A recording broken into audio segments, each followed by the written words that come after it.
Today, the Western Cape High Court will hear an application for more transparency on private donations to political parties. Non-profit organization MyVote Counts is taking the president, 2 ministers, the IEC and 14 political parties to task over political party funding. Currently, by law, private donations over the amount of 100,000 rand must be disclosed and political parties can receive up to 15 million rand.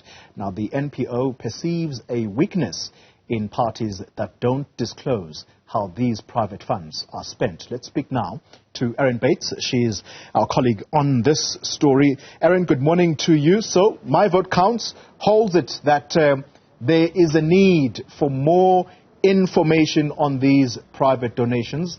Tell us why. Yes, Polly, that's because they believe it's important for citizens to have more detail on private donations to political parties in order to exercise the right to vote. And of course, that's very pertinent at the moment as we head into the last month before our national election in 2024. I must make a quick correction. The application will not be heard today in the Western Cape High Court. MyVote Counts is filing its papers seeking that application to review and set aside certain aspects of law around political party funding. Shaylin Clark is the head of communications for MyVote Counts. Shaylin, what's in the papers you will be filing in court today? Yes, so among the many failures of the Political Party Funding Act is that there are currently no provisions that speaks to donations coming from donors who are related.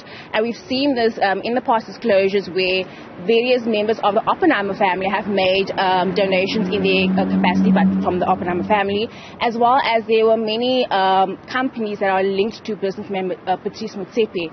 So there's no provisions that speaks to this.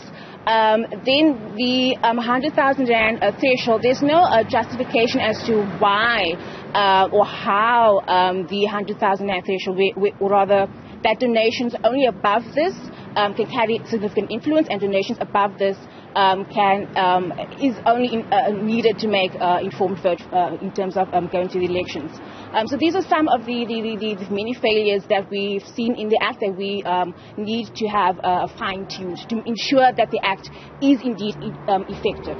So the Political Party Funding Act has been in effect. You see these weaknesses in it, and you're saying, for example, the Oppenheimers and Motsepe's donations have not been adequately disclosed, but we have seen political parties disclosing some of their funding. Most likely not all of it, but how do you think that has played out with the IEC's quarterly reports?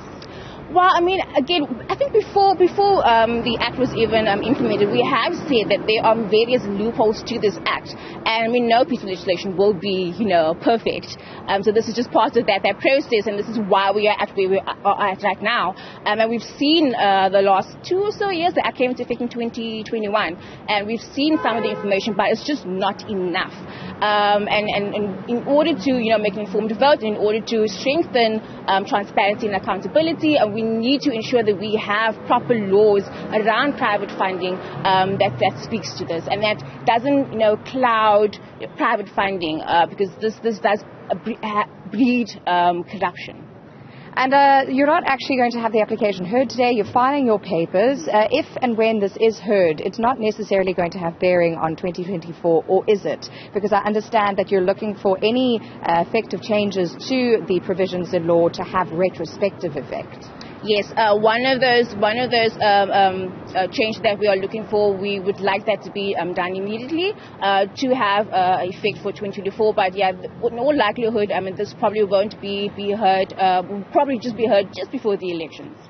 Well, it certainly does put political party funding squarely on the agenda, Polly, as we look ahead to 2024 and those national elections. Of course, there are the quarterly reports the IEC does publish with some disclosure from political parties. As Shaylin Clark says, a lot of clouding around private donors to political parties, and an interest from MyVote Counts in making sure that there is further transparency to adequately empower voters to make informed choices when they go to the ballot boxes.